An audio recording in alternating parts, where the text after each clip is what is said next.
ஒரே நிமிஷம். நீங்க அப்படி பார்த்தீங்கன்னா, நீங்க அந்த மாரி ஒரு தலைவர நீங்க வளர்த்தவே இல்லையே தமிழ்நாட்டுல. இப்ப தானே அண்ணாமலைன்னு ஒருவர் வந்து அவரையும் பாதியிலேயே புடுங்கி தலைவர்னு விட்டீங்க. பொறுப்புக்கு வந்தாலும் என்ன மயிர் விடுங்கனாங்களா? இல்ல அதுதான் இப்போ ஒருத்தர் வந்தாரு எல்லாத்தையும் அவரையும் சென்ட்ரல் இல்ல, இல்ல. கவர்மெண்ட் செய்ய ஏங்க, இப்போ ஒருத்தர் வந்தாரு எல்லாத்துக்கும் அவரையும் மத்திய பிஎஸ் அரசு நம்ம செய்யணும். கட்சி மத்திய நாமளே அரசு பாஜக திட்டிக்கூடாதுங்க. செய்யணும்னா பாருங்க, அவங்க சொல்லணும்ல, எல்லா பேரும் டிஎம்கே ஏத்து வேலை, ஏடிஎம்கே ஏத்து வேலை பாருங்க, கட்சி வளர்க்கறது வேலை பாருங்க சொல்லணும். நீங்களே வந்து ஒரு பக்கம் இங்க மாறி மாறி கூட்டிட்டோம்னா இப்ப சரி. வேலை இல்ல பார்ப்பான். அதே சொல்றேன். இப்பதான் ஒரு தலைவர் வந்தாரு அவரையும் பிஎஸ் புடுங்கி விட்டு வச்சுட்டீங்க. அது பீசு புடுங்கலாம் சொல்ல வேணாம். அவரு தன்மானம் உள்ளவர், சோறுக்கு ஒவ்வொரு திங்கிறாரு, தற்கொலைக்கெல்லாம் ஓட்டு கேட்க முடியாதுன்னு அவரு போயிட்டாரு. அதை விடுங்க, இதுக்கு முன்னாடி சொல்லுங்க. ஏங்க அவர் எங்க போயிட்டாரு? கட்சியில தாங்க இருக்காரு அவரு. யார ப்ரோ தற்கொலைன்னு சொல்றீங்க? தற்கொலைனாலே எடப்பாடி மட்டும் எடப்பாடி. ஓ காட். இல்லங்க, ஒரு நிமிஷங்க. அண்ணாமலை எங்க போயிட்டாரு? அவர் இன்னும் கட்சியில தாங்க இருக்காரு. அவர் வந்து பெரிய அவரு இருக்காரு தான். யாருன்னு சொன்னா அதான் எங்களுக்கு தெரியுமே. அப்புறம் எனக்கு அருண்மொழி இல்ல நவம்பர் அருண்மொழி ஒரே 4-5 மாசங்களுக்கு தலைவர் அறிவிக்கும் போது எங்களுக்கு தெரியும். இல்ல ஒரே நிமிஷம் இருங்க. அருண்மொழி நீங்க ஒருத்தர் வந்து நல்லா ஃபைட் பண்றாரு அப்படின்னா அவருக்கு வந்து லேட்டஸ்ட் டெக்னாலஜி வெப்பன்ஸ் எல்லாமே கொடுத்து களத்துல இறக்குவீங்களா? இருக்கிறதெல்லாம் புடுங்கிட்டு கொண்டு போய் அதுக்கு எதுக்குங்க செத்தப்பா போயிட்டு லேட்டஸ்ட் டெக்னாலஜியா செத்தப்பா அப்படியே அணுகுண்டு உள்ள விழுந்தா அப்படியே ஏடிஎம்கே சொல்ல டிஎம்கே அட்டாக் பண்ணி நீங்க இப்படி சிம்பிளா டிஎம்கே விட்டுறீங்களா? இல்லங்க ஜேபி, இல்ல ஜேபி கொஞ்சம் யோசிச்சு பாருங்க. இது இப்ப வந்து அண்ணாமலை வந்து கட்சியில தான் எடுக்கல, அவரு தான் பிரச்சாரம் பண்ண போறாரு. இப்ப வந்து அமித்ஷா வந்து கட்சி தலைவர் கிடையாது, நட்டா தான் கட்சி தலைவர். ஆனா கூட்டணி யார் பேசுறாங்க? அதே மாதிரி இங்க வந்து நயினா நாகேந்திரன் வந்து கட்சி பொறுப்புகளை பார்த்துப்பாரு. மக்கள் கிட்ட பேச போறது அண்ணாமலை தாங்க. நயினா நாகேந்திரனால மக்கள் கிட்ட வந்து பேச முடியாது, அண்ணாமலை தான் பேச போறாரு. ஒரே ஒரு நம்பிக்கையில மட்டும் இப்ப அண்ணாமலை வந்து இருங்க உங்ககிட்ட ஒண்ணு கேக்குறேன். இல்ல ஒண்ணு கேக்குறேன். இப்ப அண்ணாமலை வந்து பிஜேபிக்கு ஓட் போடுங்கன்னு சொல்லி ஓட் கேட்க போறாரு. நீங்க வந்து பிஜேபிக்கு போடுவீங்களா மாட்டீங்களா? இல்ல நான் போடுறேன். ஒரே போட மாட்டாங்க. போட மாட்டாங்க இல்ல அப்படின்னு சொல்லுவாங்க எல்லாம். இல்ல அது வந்து வந்து அண்ணாமலை நம்பி சென்ட்ரிக் தான் இந்த எலெக்ஷன். அண்ணாமலையோட டெசிஷன் எல்லாமே இருக்கு. நம்ம என்ன தெரியுமா பண்றோம்? நீங்க நம்ம கட்சி நாமளே திட்டுறோங்க, அது ரொம்ப தப்புங்க. இல்லைங்க, இப்போ வந்து அவங்க ஒரு ஸ்ட்ராட்டஜி ஃபார்ம் பண்ணிருக்காங்க, ஓகேங்களா? நம்மளோட வேலை என்ன, அந்த ஸ்ட்ராட்டஜிக்கு துணையா இருக்கிறது மட்டும் தான் நாம பண்ண முடியும். நம்ம லெவலுக்கு அவ்வளவுதான் பண்ண முடியும். நீங்க வந்து இந்த ஸ்ட்ராட்டஜி மாத்துன்னு சொல்லிட்டு கட்சி அவர்லாம் வந்து இங்க இருங்க அருண்மொழி ப்ரோ, வேங்கைப்பட ராஜகிரண் மாதிரி நம்ம ஒரு சுப்பிரமணிய ப்ரோலாம் அவர் சொன்னா ஊரே ஓட்டு போடும், 50,000 பேர் ஓட்டு போடுவாங்க. நீங்க ஏதாவது பேசிட்டு இருக்காங்க. இல்ல 50,000 ஆமா, அவர் அப்படியே திமுக போட சொல்லிடுறாரு. எல்லாமே நாங்கெல்லாம் திமுக போட போறோம் இந்த மாவட்டத்துல. மேக்ஸிமம் பெரும்பான்மை நான் சொன்னா கேட்பாங்க. இல்ல இருங்க சுப்பிரமணிய ப்ரோ, எலவேஷன் கொடுத்துட்டு இருக்கும்போது குறுக்கால அந்த மாதிரி எல்லாம் வந்து உடச்சு விடாதீங்க, அமைதியா இருங்க. சொன்னா கேட்டுக்கீங்க. 50,000 சொல்றேன், அது சொல்றேன்டா, 50,000 கிடையாது. அருண்மொழி நீங்க என்ன சொல்றீங்க? அண்ணாமலை ஒரு $1000 போட்டு விடுங்க. மாட்டாரு, அண்ணாமலை தலைவர் பதவியில இருக்க மாட்டாரு, கூட்டணி பேச்சுவார்த்தையில இருக்க மாட்டாரு, சீட்டு பங்கீடு பண்றதுல இருக்க மாட்டாரு. ஆனா ஃபேஸா மட்டும் யூஸ் பண்ணி ஓட்டு மட்டும் போடணும்ன்றதான் நீங்க சொல்றீங்க, கரெக்ட்டுங்களா? இல்ல, அவர் வந்து அண்ணாமலை வந்து கட்சி தலைவர் பதவி இல்லைன்னு மட்டும் தான் சொன்னேன். அவர் வந்து பேச்சுவார்த்தையில் ஈடுபட மாட்டாருன்னா நான் சொல்லல, அது வந்து நடக்கும் போது தான் தெரியும். நான் சொன்னது இப்ப கட்சி தலைவர் பொறுப்பு இல்லைங்க. இப்போ இல்ல ஆனா இன்னைக்கு நீங்க இந்த தேர்தலை ஃபேஸ் பண்றது எப்படின்னு பாத்தீங்கன்னா டிஎம்கே வந்து ஆட்சியில இருந்து எடுக்கணும் அப்படின்னு தான் உங்களோட அஜெண்டாவே இருக்கு. அப்ப எப்படி நீங்க அஜெண்டாவும் அதே இருந்தா அதுதான் எங்களோட அஜெண்டாவே இருந்தாலும் என்டிஏ கேங் கூட்டணி கூட நான் டைரக்டா வந்து ஏடிஎம்கேவோட மெம்பரே அதுக்கே ஓட்டு போட்டுலாமே வருஷம். நம்ம பிஜேபிக்கு போட்டு அந்த ஓட்டு அந்த சப்போர்ட் இன்டைரக்டா உங்களுக்கு போட்டு முதல்லயே சொன்னேன் இல்லையா, நாம சொல்ற எல்லா விஷயமும் வந்து மோடியும் அமித்ஷாவும் நட்டாவும் யோசிச்சிருப்பாங்க. அவங்களுக்கு தெரியாதாங்க, நமக்கு தெரியும். அவங்க முடிவு இல்ல அதை சப்போர்ட் அவங்க எடுக்கிற எல்லா டிசிஷனுமே 100% கரெக்டா இருக்குது அப்படிங்கறத அவங்க ஒன்னு டிசிஷன் எடுத்தாங்கன்னா அது வந்து ஃபெயில் ஆனது இல்ல அப்படி, அதுதான் கேள்விங்க. இல்லங்க, அவங்க தொலைநோக்கு பார்வையோட பார்க்கறாங்க, நம்மள மாதிரி கிடையாதுங்க. நாம வந்து தமிழ்நாட்டு பாலிடிக்ஸ்ல தீயதான் வைக்கணும். கேட்டா தேவையில்லாத 30 வருஷமாச்சு. இல்ல 30 வருஷமாச்சு, என்ன தொலைநோக்கு பார்வை இருக்குது? இல்லங்க, நாம வந்து we are not going to lose anything. நாம வந்து கட்சியில வந்து we are going to lose everything. We are going to lose our core votes to ADMK. நம்ம மாத்தினால நம்ம வந்து எதுவும் hereafter no one will vote for BJP uniquely. ஓகேவா? ஒரு யூனிக்கா வந்து ஒரு நேஷனல் பார்ட்டி வளர்த்து வச்சு பிடிச்சி விட்டாங்க கதையை போலிங் இப்போ பிடிச்சி. அருண்மொழி இப்போ 26 கிரவுண்ட்ல அப்புறம் என்ன மீதி இல்ல கிரவுண்ட்ல என்ன ஒரு ப்ராப்ளம் இருக்கு அப்படின்னு வச்சுக்கோங்க. இப்போ வந்து நான் வந்து இப்போ பிஜேபி சப்போர்ட்டர் அப்படின்னா என்னோட மாமா மச்ச பங்காளி தான் வந்து ஏடிஎம்கே. இப்போ நாம 2 பேரும் ஒண்ணா சேர்ந்து கொலாபரேட் பண்ணி ஒரு 5 வருஷம் ஒர்க் பண்ணும்போது என்ன அப்படின்னு பாத்தீங்கன்னா யாரோ ஒருத்தர் ஒரு சைடு எடுத்துருவாங்க.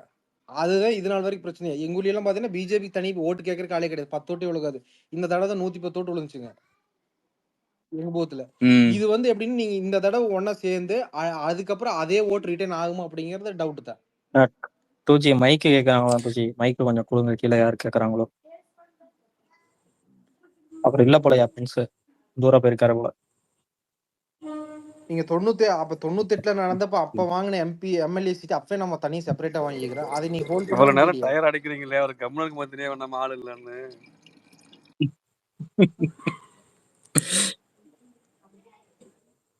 வந்துட்டாருங்க.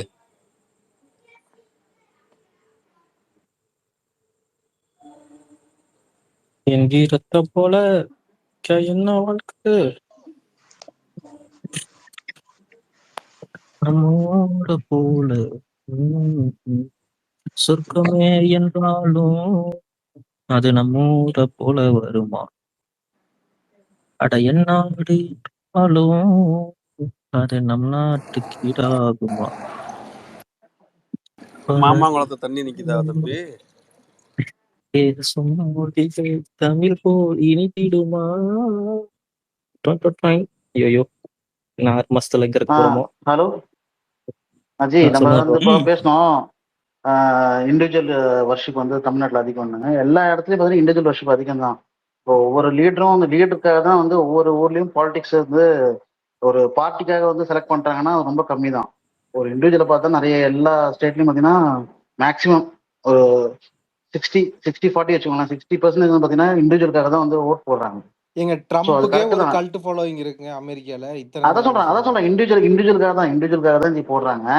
அதுக்காக வந்து நம்ம இப்போ தலைவர் பதவி தூக்கிட்டு வந்து நம்ம தலைவர் வந்து தலைவர் தான், அவர் தான் ஃபேஸ். பார்ப்போம் என்ன நடக்குதுன்னு பார்ப்போம். இதுக்கு மேல என்ன நடக்குதுன்னு பார்த்துட்டு நம்ம முடிவு பண்ணுவோம். சும்மா இப்பயே கடிச்சிட்டு இருக்கோம், நம்ம எல்லாரையும் போய் கடிச்சிட்டு இருந்தா வேலைக்கு ஆகல. கால் மாதிரி யூஸ் பண்ணி ஓட்டு வாங்கறதுக்கு யூஸ் பண்ண போறீங்கன்னு தான் எனக்கு தோணுது. அப்படி பண்ணீங்கன்னா அது வந்துட்டு அந்த அளவுக்கு ஒர்த்தா இருக்குமான்னு தெரியல. இல்ல வீஸ்கொயர் கொஞ்சம் யோசிச்சுங்க. ஐயா அண்ணாமலை தான் பதவியில இல்லைன்னா சீட் ஷேரிங் முடியற வரைக்கும் தயவு செஞ்சு கொஞ்சம் எல்லாரும் அமைதியா இருங்கப்பா. அதுக்கப்புறம் பேசிக்கலாம்ப்பா. கொஞ்சம் நேரம் ஜாலியா இருங்கப்பா. சீட் ஷேரிங் இன்னும் வரல, அது வரைக்கும் வெயிட் பண்ணுங்கப்பா. சும்மா டெய்லி பேசிட்டு எதையாவது டெய்லி தான் சொல்லிட்டு இருக்கோம். மறுபடியும் அதை பேசிக்கிட்டே உட்காந்துருந்தீங்கன்னா என்ன அர்த்தம்? நாட்டாம சீட் ஷேரிங் முடியட்டும்பா. வெயிட் நீங்க வந்து தெருக்கூத்து பாக்குற மைண்ட் செட்ல தானே இருக்கீங்க. இது 2026 எலெக்ஷன். நாட்டாம திருப்ப சொல்லிட்டாருங்க. நாட்டாம அப்ப வந்து நீங்க இல்ல மாப்ள, சில விஷயங்கள் புரிஞ்சுக்கணும். அதாவது எனக்கு வருத்தம் தான், இல்லைன்னு சொல்லல. ஆனா என்ன பிரச்சனைனா இப்போதைக்கு வந்து திமுக மட்டும்தான். இப்ப காங்கிரஸ் கூட நமக்கு வந்து ஆப்போசிட்டா நிக்கல. ஆனா திமுக மட்டும்தான் நமக்கு எதிராக ஒரு ஃபோர்ஸா நின்றுட்டு அவன் எல்லாத்தையும் நமக்கு எதிரான ஸ்டேட்டை பூரா அவன் தான் வந்து இப்ப இது பண்றான். அவனோட பீஸை புடுங்கணும், எப்படியாவது புடுங்கணுங்கிறதுக்காக தான் இந்த முடிவை எடுத்திருக்காங்க. சரியா? சும்மா உட்காந்து நம்ம பேசுறதெல்லாம் மேட்ரு கிடையாது. அவனை கண்ட்ரோல் பண்ணியே ஆகணும், இல்லைன்னா அவன் பெரிய சும்மாரியா சுப்பிரமணிய எல்லாம் உனக்கு தெரியும், எல்லாத்துக்கும் இங்க தெரியாம சும்மாரியா நேத்தா சொல்லிட்டு கொஞ்ச நேரம் கம்முன்னு இரியா. எதையாவது நம்ம இஷ்டத்துக்குள்ள வளரக்கூடாது, புரிஞ்சுக்கோ. சரியா? நம்ம இஷ்டம் வேற, நம்ம இது உண்மையான ரீசன் வேற. சரியா? புரிஞ்சு நடந்துக்கோ. பெரிய மனுஷன் பெரிய மனுஷன் மாதிரி இருக்கியா? டெய்லியும் உனக்கு சொல்லிட்டு இருப்பாங்க.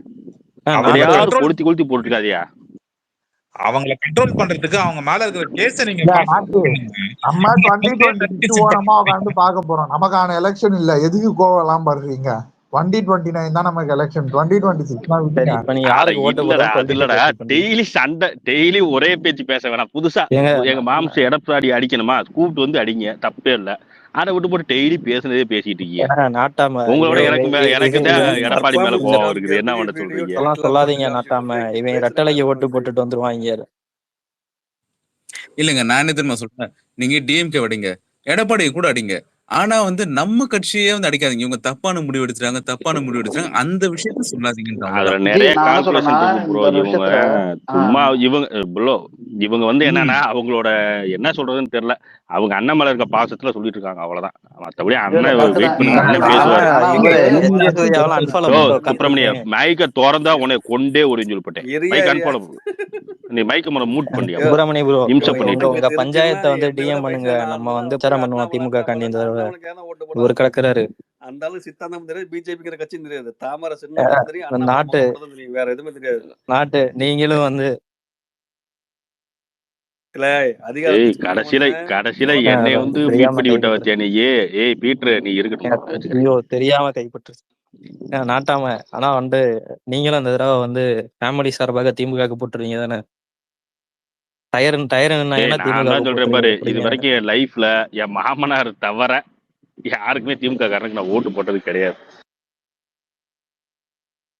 டயர் நிக்கிறாங்கன்னா என்ன நான் தான் பண்ணுவீங்க சொல்றேன், உங்க தொகுதியில? நான் ஓட்டு போட்டதே ஜெயலலிதாவுக்கு தான் போட்டேன். 2004 2003 போட்டேன் ஃபர்ஸ்ட் ஓட்டு. அப்பதான் நினைக்கிறேன். ஆமா, முன்னாள் 2004 மேயர் 2000. டேய் திமுக, என் குடும்பமே திமுகடா. அப்ப இருந்தே உனக்கு மேல வெறுப்புடா. அதாவது தாத்தா காலத்து என்னது திமுக போட. சாப்பிட்டு இல்ல, ஜெயலலிதா வந்து சாப்பிட்டு சங்கி, அதுக்காக போட்டேன். நானும் அதே கஷ்டம் அவங்க தான் அப்படிதாங்க நம்மளை ஏமாத்துறாங்க. சரி, அது பழைய கதையை விடுங்கய்யா. அப்ப நம்ம ஸ்ட்ராங் இல்ல, அந்த மாதிரி நம்பி இருந்தது பிஜேபி. இப்ப வந்து அது கிடையாதுல்ல. ஆமா. இப்ப வந்து நீங்க நீங்க என்ன சொன்னாலும் கூட்டணி, அவரு யாரோ சொன்னாரு, வீட்டுவா சரி ஜேபி சொன்னாரு, அந்த ஓட்டு வந்து திரும்ப மெர்ஜ் ஆயிரும் அப்படின்ட்டு. ஒரே வருஷம் பிரச்சாரம் அண்ணாமலையோ இல்லைன்னா ஒரு மாதிரி ஒரு தலைவரோ பண்ணா அந்த ஓட்டு திரும்பி வந்துடும். கூட்டணிங்கிறது ஒரு காலத்தின் கட்டாயம் தான். நீங்க திமுகவை திரும்ப எல்லாம் லான்ச் பண்ண விடக்கூடாது என்ன கேட்டா. சரிங்களா? இப்பதான் அமைஞ்சிருச்சு கூட்டணி, அவங்களும் அதான் யோசிச்சிருப்பாங்க. நீங்க என்ன நினைக்கிறீங்க? திமுக வந்தா வந்துட்டு போ. ஐயோ கொஞ்சம் மியூட்ல இருங்க, கொஞ்சம் குறுக்க யோ பேசாதீங்க. சுப்பிரமணி சும்மா இருக்கியா? பேசி கொஞ்சம் நேரம் முடிச்சதுக்கு பேச அப்புறம் வேணா விடாதீங்க, பேசுங்க. பேச முடிக்கிட்டு. ஆமா, குறுக்க பேச வேணாம். என்னன்னா இப்ப நீங்க உதயநிதியோட கேரியரே நீங்க கட் பண்ணிடலாம் இப்ப திமுக தோக்கடிச்சீங்கன்னா. சரிங்களா? உதயநிதியோட கெரியர் எல்லாம் நீங்க தூக்கியே விடக்கூடாது திமுகக்குள்ள. அவனை அப்படியே கர்டைல் பண்ணிட்டீங்கன்னா அவனுங்களுக்குள்ள அடிச்சுக்கிட்டு இருப்பானுங்க. ஏன்னா கருணாநிதி இருக்கிற வரைக்கும் உள்ள அடிச்சுக்கிட்டு தான் இருந்தானுங்க. 2016ல வரைக்குமே பாத்தீங்கன்னா அந்த இவனுங்க அந்த 2006 to 11ல பண்ணதே தான் பேசு பொருளா இருந்துச்சு. இவனுங்க அண்ணன் தம்பி சண்டை போட்டு மதுரையில எரிச்சது, அந்த தினகரன் ஆபீஸ், அதெல்லாம் ஒரு பெரிய இதான். அது வந்து அவனுங்கள அப்படிதான் பண்ணணும் நீங்க. நீங்க வந்து இவனுங்களுக்கு இப்படியே சண்டை போட்டு தனியா பிரிஞ்சா ஓகே. அது லாங் ரன்ல பிஜேபிக்கு நல்லதுதான். ஆனா திமுகவுக்கு ரொம்ப ரொம்ப நல்லது ஆக்சுவலா. சோ இப்ப நீங்க எடுத்திருக்கிறது வந்து ஷார்ட் ரன்ல இபிஎஸ்க்கு நல்லது. ஷார்ட் ரன்ல பிஜேபிக்கு நல்லது. லாங் ரன்லயும் பிஜேபிக்கு நல்லது. நீங்க அதே மாரி சீட்டு பேரத்துல எல்லாமே இருக்குது. அதான் சொல்லிட்டேன்ல. நீங்க பிஜேபி சிம்பல் மட்டும் 55, 60க்கு மேல நின்னா தான் நானே சப்போர்ட் பண்ணுவேன். அது கீழ போயிடுச்சுன்னா நானும் சப்போர்ட் பண்ண மாட்டேன் அப்படின்னு. அது வர்ற வரைக்கும் நான் ஒண்ணும் அவ்ளோ அப்யூஸ் பண்ற அளவுக்குலாம் ஒண்ணும் கிடையாது. அவனுங்கள பிடிக்கலையா எனக்கு தான் பிடிக்காது. டயர்ஸுக்கும் திமுகவுக்கும் எனக்கு தெரிஞ்ச டிஃபரன்ஸ்லாம் ஒண்ணும் பெருசு கிடையாது அவரு சொன்ன மாதிரி. சரிங்களா? அத நான் வந்து மறுக்கலைங்க. நான் அதை மறுக்கவே இல்லைங்க. அதனால நீங்க ரொம்பவும் ஓவரும் பிணையவே தேவையில்ல. சோ உங்களுக்கு ஓகே பிஜேபி தான் ஓட்டு போடுவா போடுங்க, ஒண்ணும் பிரச்சனை கிடையாது. நான் ஒண்ணு சொல்லட்டுங்களா? சொல்லுங்க. ஒண்ணும் இல்ல. இப்போ நம்ம ஏன் இந்த கூட்டணியை ரொம்ப முன்னாடி அறிவிச்சாங்கன்னா இந்த பிரச்சனை வரும், மாறி மாறி அடிச்சுப்போம், இதெல்லாம் செட்டில் ஆகணும்ல. இல்லாட்டி லாஸ்ட் டைம்ல அறிவிச்சாங்கன்னா இந்த இந்த பிரச்சனைக்கு தான் ஓடிட்டு இருக்கோம். நம்மளுக்கு இருக்கு, டைம் இருக்கு, 2 மாசம் அடிச்சுக்கிட்டே இருப்போம். 2 மாசம் கழிச்சு எல்லாம் செட்டில் ஆயிடும். அதுக்காக தான் எனக்கு தெரிஞ்சு ஒரு ரொம்ப முன்னாடியே அறிவிச்சிருக்காங்க. I think so. அது என்னோட ஒப்பீனியனை நீங்க மற்றபடி எப்படி நினைக்கிறீங்கன்னு சொல்லுங்க, கருத்து சொல்லுங்க மற்றவங்க. 2016ல மக்கள் நல கூட்டணி ஓபன் பண்ணி வைகோவில் இருந்து விசிகேல இருந்து அவ்வளவு கேவலமா திமுக பேசுறாங்க. அவனுங்களே 2017ல இருந்து போய் கும்பிட்ட வச்சு உட்காந்துருக்காங்க. பேசாம கம்முனு வேலையை பாருங்க. சீட் ஷேரிங் முடிகிற வரைக்கும் கம்முனு இருக்கியா, சொன்னா கேளுங்க. கமெண்ட்ல உங்க ஒப்பீனியன் நீங்க என்ன வேணா வைக்கலாம். ஆனா திரும்ப திரும்ப உன்னையவே இது தப்பான முடிவு, அது வந்து உங்களுக்கு காலம்தான் பதில் சொல்லும். இல்லையா? நானும் தான் சொன்னேன், வேணாம் நம்ம அண்ணாமலை சொன்ன ஸ்ட்ராட்டஜி போன்ட்டு. ஆனா அண்ணாமலையோட மைண்ட் செட்டே என்னன்னா, நீங்க சீட்டுக்கு அதிகமா வாங்கிட்டீங்கன்னா நானே ரிசைன் பண்றேன்ருவாரு அவரு. அவரு போன ஆக்சுவலி அதை பண்ணியிருப்பாரு. சரியா? நீங்க அவர் எப்படின்னா அவரு இந்த பதவி அதெல்லாம் கிடையாது. பிஜேபிக்கு ஒரு ட்ராக்ஷன் வேணும்னா நீ அதிக சீட்ல நிக்கணும். இப்ப அவனே 5 சீட்லாம் எடப்பாடியே கொடுத்திருந்தா ஒன்றும் பிரச்சனை இல்லை, நான் ரிசைன் பண்ணிடுறேன், நீங்க வேற ஆளை போட்டு பாருங்க, பாத்துக்கலாம், நான் வேற ஏதாவது போஸ்ட் எடுத்துக்கிறேன் போயிடுவாரு. அதுதான் இப்ப எனக்கு பயமா இருக்கு. அவரு இந்த மாதிரி சீட்டு இவங்க ரொம்ப கம்மியா ஒத்துக்கிட்டதுனாலதான் அவர் விட்டுட்டு போறேன்னு இல்ல சொல்லிட்டாரோன்னு. இல்ல சீட் பேர் எங்கடி நியாயமா சொன்னாரு வந்து போனாருன்னு? சீட் எங்கடி ஷேரிங் அவர் போறேன்னு சொன்னாரு? சீட் பேரை வந்து அமித்ஷாவும் எடப்பாடி மட்டும்தான் டிஸ்கஸ் பண்ணியிருப்பாங்க. அதுவும் தூரமா சொல்லியிருப்பாரு. அந்த எடப்பாடி வந்து எப்ப வேணா பேக் ட்ராக் அடிக்கலாம். நீங்க இல்லைன்னே சொல்ல முடியாது. சரிங்களா? அது நான் இல்லைன்னு சொல்லல. எடப்பாடி வந்து அப்படி அடிக்கக்கூடிய நபர் தான். நான் இல்லைன்னு சொல்லல. ஆனா அந்த சான்ஸ் நீ அமித்ஷாவுக்கு கொடுத்தீங்கன்னா இது 2வது தடவை பிட்ரே பண்ணிட்டேன் அப்படின்னு தெரிஞ்சிச்சுன்னா அவ்வளவுதான். அது போதும். அதான் நம்மளுக்கு வேணும். நீ பிட்ரே பண்ணினா அதை வச்சு அவனுக்கு ஓட்டையே நான் முடிச்சிடலாம். அவனுக்கு சொல்றதுலேயே கடுப்பாயிருவானுங்க. இல்ல எஸ்பி வேலுமெல்லாம் விட மாட்டாப்ல. அவளா சீட்ல பிரச்சனை வந்தீங்கன்னா அமித்ஷா விட மாட்டாப்ல. அவனை வந்து அமித்ஷாவும் முன்மாலம் பண்றானு தான். இருக்க மாட்டாங்க. இல்லங்க அவங்க 2 பேரும் டிஸ்கஸ்லாம் மாட்டாங்க. அமித்ஷா பாலிடிக்ஸ்ங்கிறது சொல்லி ஒரு சான்ஸ் தாங்க. எல்லாமே உங்களுக்கு பெர்ஃபெக்ட்டா 100% நடக்க முடியாதுல்ல. இப்ப விவசாயம் பண்றதே ஒரு சான்ஸ் தான். இந்த எப்படியும் மழை வரும். நாத்து வச்சாச்சு. மழை வரும். பயிர் தப்பிச்சிரும். காசு பண்ணிரலான்ட்டு ஒரு சான்ஸ் தான். நடக்கலாம், நடக்காம போலாம். ஆனா பெஸ்ட் சான்ஸ நீங்க மிஸ் பண்ணிடக் கூடாது. இல்ல என்ன சீட் ஷேரிங் எப்படி இருந்தாலும் எடப்பாடி ஏடிஎம்கே வந்து 100 110 அவ்வளவுதான் நிக்கணும். மீதி எல்லாம் கூட்டணி கட்சி கொடுத்துடணும். பழைய பிராக்டிகலா பேசுறோம். அப்பெல்லாம் நிக்க மாட்டாங்கடா. பெரிய ஆஹா. கட்சி தான் அது. மாநில கட்சியில அவங்க அப்பெல்லாம் நிக்க மாட்டாங்க. 130க்கு குறையாம நிக்கதான் அவன் பார்ப்பான். 150 குறையாம பார்ப்பான். பட் அது நீ வந்து எவ்வளோ நெகோஷியேட் பண்ணி கொண்டு வர்றியோ அமித்ஷா வந்து கொண்டு வந்துடுற. நீ வெயிட் பண்ணி இப்படிதான்டா பீகார்லயும் அவன் சொல்லிட்டு இருந்தான். கடைசியில கொண்டு வந்தாரா இல்லையா? ஆமா ஆமா அவன் கம்மி பீகார்லயே சீட்னாலும் வந்து லார்ஜஸ்ட் பார்ட்டி நம்ம தானே, பிஜேபி தானே. இப்ப நீ வந்து பிஜேபி 50 60 தோர்லாம் நிறுத்திட்டீங்கன்னா பிஜேபி ஓட் ஷேர் வந்து கன்ஃபார்மா உனக்கு வந்து 5% தாண்டிடும் கூட்டணியா நிக்கும் போது. சரியா? 5% அதே சஸ்டெயின் ஆயிடுச்சு இல்ல. பாரு நாடாளுமன்றத்துல சொன்னீங்க நாங்க ஒரு தடவை ஒரு 2 சட்டமன்றத்துல எங்களுக்கு ஓட்டு வந்துருச்சுன்னா அவ்வளவுதான். அதுக்கப்புறம் பிஜேபியோட ஸ்டாண்டர்டே வந்து அந்த 10ல 5% ஓட் ஷேர் தான். 5 6லாம் கிடையாது. அதுக்குதான் அமித்ஷா புஷ் பண்ணி போறாரு. சரிங்களா? நான் வந்து இல்லைன்னு சொல்லி அண்ணாமலை ஸ்ட்ராட்டஜியும் ஒர்க் ஆயிருக்கும். எப்படின்னா நீ 2 வருஷம் 1.5 வருஷத்துக்கு முன்னாடியே திமுக அதிமுக ஒண்ணுன்னு சொல்லி பிரச்சாரம் பண்ணி நடிச்சிருந்தீங்கன்னா சீமானாட்ட அதுவும் உனக்கு ஒர்க் அவுட் ஆயிரும். 2மே உனக்கு ஒர்க் அவுட் ஆகும். நான் இல்லைன்னா சொல்ல. இல்ல ப்ரோ, நான் என்ன சொல்ல வந்தேன்னா இப்போ நம்ம வந்து ஒரு 60 கிட்ட நின்றோம்னா, அதாவது எப்படின்னா நம்ம எந்த அசம்பிளி செக்மெண்ட்ல எல்லாம் வந்து செகண்ட் வந்தோமோ அதுல ஒரு 40ல இருந்து 50% வந்து நமக்கு வாங்கிடணும்ன்ற நானு சீட் ஷேரிங்ல. ஜெண்டா 2019லயும் அமித்ஷா தான் சீட்டு வாங்கினாரு 5 சீட்டு. ஏங்க அமித்ஷாலாம் வாங்கலங்க, பியூஷ் கோயல் தாங்க அதுல நெகோசியேட்டரா இருந்தாரு 2019ல.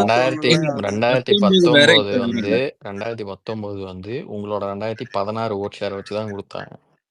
கரெக்டா? 2021ல 2019 சரி 21ல எப்படி சீட்டு கொடுத்தாங்க? 21லயுமே அதே நீங்க 2019ல எவ்வளவு எடுத்தீங்க? 4%. சரியா? நீ அதான் சொல்ற. நீங்க நெகட்டிவ் உனக்கு பிடிக்கலங்கிறது எனக்கு புரியுது. ஆனா நீங்க அதையவே டாக்ஸிக்கா காமிக்க கூடாது எல்லா இப்ப தடவையும். வந்து இப்ப 20 சீட்ல இருந்து 3 மடங்கு கொடுக்கணும்னா 60 சீட்டு பக்கம் கொடுத்தாங்க. கரெக்ட் தானே? அது வந்து நீங்க பேச்சுவார்த்தையில இருக்கு. அமித்ஷா காம்ப்ரமைஸ் பண்ணிட்டு 40 போதும் 50 போதும்ட்டாருன்னா அது ஒண்ணும் பண்ண முடியாது. ஆனா அது அந்த எபிசோடுக்கே வரல இல்ல. அதே அது மாதிரி correct இபிஎஸ்க்கும் டுவெண்ட்டி. பார்கெனிங் ஒரு கொஞ்ச நேரம் வெயிட் பண்ணுங்க. ஐயோ நான் பேசிட்டு முடிச்சிட்டேன்னு சொல்றேன். சரியா? பார்கெனிங் சிப் அவனுக்குமே எதுவும் கிடையாது இல்ல. இபிஎஸ்க்கு என்ன பார்கெனிங் சிப் இருந்தா அந்த ஆளு கூட்டணி பேச்சுவார்த்தைக்கு இப்ப போயிருக்க மாட்டாரு 1 வருஷத்துக்கு முன்னாடி. அந்த ஆள் எதுக்கு போய் ஃபோர்ஸ்ஃபுல்லா 1 வருஷத்துக்கு முன்னாடி கூட்டணி அறிவிக்கிறாருன்னா அது இபிஎஸ் முடிவு இல்ல, அமித்ஷா முடிவு. இது நான் ஜான்வரிலேயே சொல்லியிருக்கேன்ல பீட்டர், உனக்கு ஞாபகம் இருக்குதா? சீரியஸா பேசும்போது வந்துடும் இன்னும் 3 மாசத்துல முடிஞ்சு. இன்னொன்னு சொல்ற கேட்டுக்கோ. என்னோட ஒப்பீனியன் கேட்டீங்கன்னா என்னோட இதை கேட்டீங்கன்னா ஐடியா கேட்டா ஜூன் ஜூலைக்குள்ள சீட் ஷேரே முடிச்சிருவாரு அமித்ஷா. ஏன்னா அதுக்கப்புறம் பீகார் எலெக்ஷனுக்கெல்லாம் சான்ஸ் எடுக்க மாட்டாங்க. இவன் என்ன பண்ணுவான்னா பீகார்ல ஒரு வேளை பிஜேபி கூட்டணி தோத்துருச்சுன்னா பாருங்க நீங்க வீக் ஆயிட்டீங்க உங்களுக்கு 30 போகுதுன்ட்டு இந்த வாய் பேசுவான். அது விட மாட்டாரு. ஜூலைக்குள்ளேயே கையெழுத்தே போட்டுருவாங்க. ஏன்னா இந்த ஆள் நம்பவும் முடியாது. ஏன்னா தேமுதிக இப்பதான் ஊத்துல ஊத்துனாரு ஒரு மாசத்துக்கு முன்னாடி. மோடி எங்க டாடின்ட்டாங்க. அதான் 24 முன்னாடி பண்ணான்ல அது மாதிரிதான். அதான் கர்நாடகால வந்து நம்ம பண்ணோம்ல. பிஜேபியும் வந்து அவர் பேர் என்ன, இவரோட பார்ட்டி ஜேடிஎஸ் அப்படி கிடையாது. நீ எல்லாமே வந்து நீ வந்து அவனை அழைச்சிருவேன்னு பேசுறதே தப்பு. எந்த கட்சியும் அழைச்சு ஒரு கட்சி டைரக்டா வளராது. நீ வந்து டிராக்ஷன் அதிகப்படுத்திட்டு போகணும். சீட் ஷேர் ஃபர்ஸ்டே நம்ம பேசிட்டோம்ல. ஜேடிஎஸ் ஃபர்ஸ்டே பேசிட்டாங்க. அதனால அங்க வந்து நல்லா செப்டம்பர்லயே நம்ம பேசிட்டோம் சீட் ஷேரிங். கரெக்ட்டா? ஜேடிஎஸோட ஏப்ரல் எலெக்ஷனுக்கு நம்ம செப்டம்பர்லயே பேசி முடிச்சிட்டோம். அந்த மாதிரி தான் இதுவும் பண்ணுவாங்களா இருக்கும் அப்போ. ஆனா பாலிடிக்ஸ் முதுகுத்திகள் நிறைஞ்ச இடம் தான். சென்ட்ரல்லையும் சரி ஸ்டேட்லயும் சரி. அமித்ஷா அவருக்கு வாஜ்பாய்க்கு குத்தாதான் எல்லாம் குத்திட்டு போனானுங்க. ஆனா இப்ப இந்த இந்த 2024 பொறுத்த அளவுக்கே நிறைய காம்ப்ரமைஸ் பண்ணி உள்ள எல்லாத்தையும் அகாமடேட் பண்ணி அலையன்ஸை புரிஞ்சுக்கிட்டு தான் பண்ணியிருக்காங்க. ஆனா குறைய அந்த சின்ன ஒரு இடத்துல தான் சறுக்கியிருக்கான் அந்த தனி மெஜாரிட்டி இல்லாம. ஜேடிஎஸ், நிதிஷ்குமார், எல்லாமே லெசன்ரா. அதுக்காக புலம்ப கூடாது. நீ பேசுறது புலம்புற மாதிரி இருக்கு எனக்கு.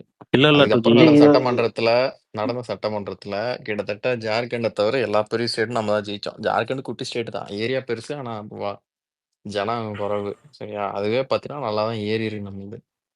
சரியா, அதனால ஓவராலா பார்த்தீங்கன்னா இன்னும் ஏர்மூத்துல தான் இருக்கு. நீங்க சட்டசபை தேர்தல் வர்ற 26 நம்மளுக்கு வந்து ரொம்ப முக்கியம் கிடையாது. கடைசி நேரத்துல கூட்டணி உடஞ்சா கூட அதே சிம்பத்தைஸோட பிஜேபி வெறித்தனமா பிரச்சாரம் பண்ணோம். பத்தியா, இப்ப இவனை 2 பேரும் ஒண்ணுதான்.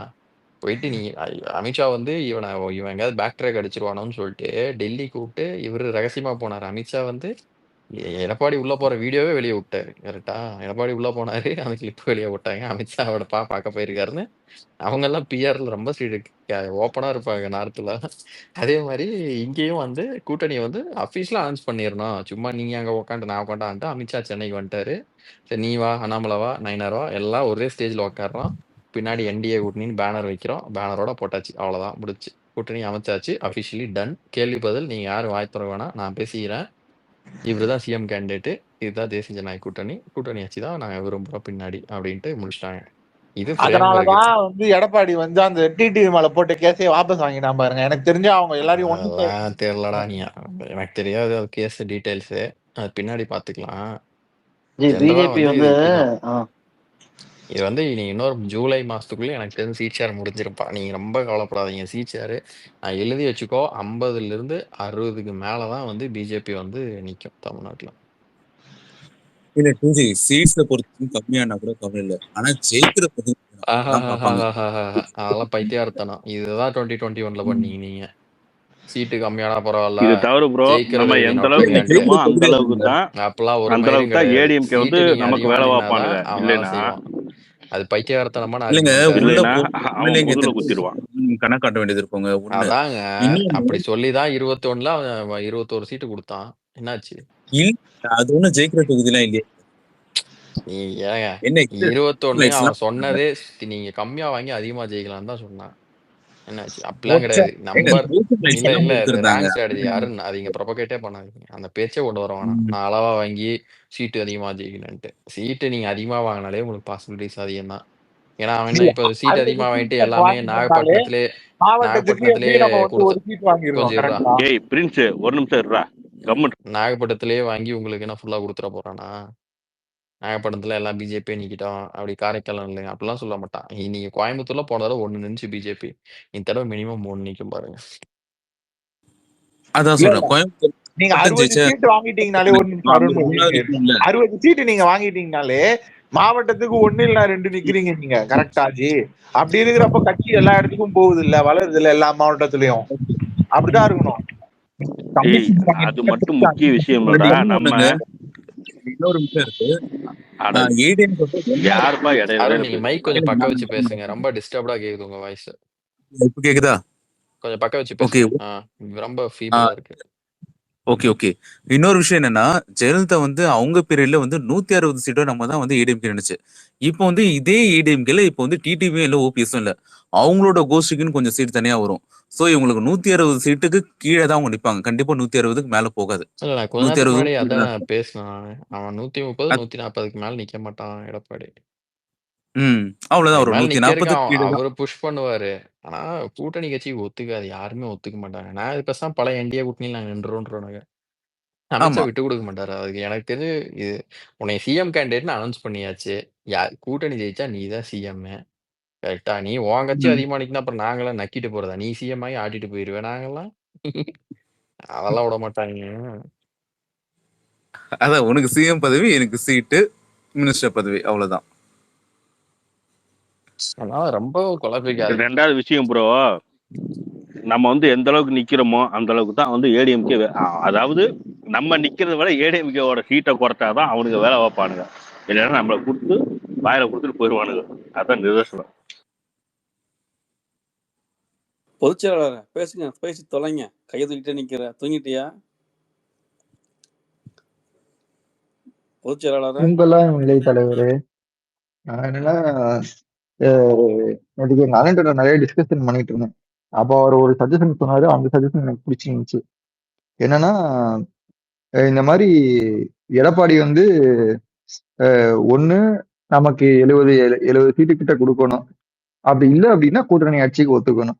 இது ரெண்டுத்துல ஏதாவது ஒண்ணுனாதான் ஓட்டு போடணும். இல்லாட்டினா ஓட்டை வந்து வழக்கம் போல நம்ம பண்ணி விட்டுற வேண்டியதான் அவங்க பண்ண டெக்னிக்கு உங்க ஏற்பாடு அப்படின்ட்டாங்க. அமித்ஷா எனக்கு தெரிஞ்சு அந்த அளவுக்கு எல்லாம் போக மாட்டாரு. பட் ஒரு 150 நிக்க பாப்பாப்ல இபிஎஸ். பட் எனக்கு தெரிஞ்சு ஒரு 130 35 நின்னுங்க. 100 வந்து கூட்டணி நிக்கட்டும் தான் கொண்டு போவாங்க. இபிஎஸ் நிக்க வச்சு ஆட்டிட்டு அவன் ஆட்சிக்கு வந்துட்டான். அவன் 115க்கு எம்எல்ஏக்கு மேல வந்துச்சுன்னா அவ்வளவு அதிமுக எல்லாத்தையும் கழட்டி விட்டுரும். இல்லைன்னா பிஜேபி மட்டும் கழட்டி விட்டு பாமக நான் ஆட்சி செஞ்சுக்கிறோன்றுவானுங்க. அதுக்கெல்லாம் விட மாட்டாங்க. அந்த காலம் மலையேறி போச்சு. அப்படி பார்த்தாலும் பாமக கூட்டணி பங்கு தான் கேட்கும். கூட்டணி எல்லாம் பாமக கேட்காதுங்க. அவங்களுக்கு எங்களுக்கு நாங்க ஸ்ட்ராங்கா இருந்துக்கிறோம். எங்ககிட்ட ஒரு 15-20 பேர் இருக்காங்கன்னா நாங்க ஸ்ட்ராங்கா இருந்துக்கிறோம்ட்டு பாமக அப்படியே மாத்திரும். அது 2006 வேணா கருணாநிதி கேட்காம இருந்திருப்பாங்க. எடப்பாடிலாம் கேட்பாங்க கண்டிப்பா. எடப்பாடி தான் கேட்க முடியாதுங்க ஒரு லெவலுக்கு மேல. அவர் சொல்லுவாரு, உங்ககிட்ட எவ்வளவு 10 எம்எல்ஏ இருக்கா, கொடு ஆளுக்கு 10 கோடி கொடு, நான் எடுத்துக்கிறேன், பாமக கட்சியே நான் எடுத்துக்கிறேன்றாங்க.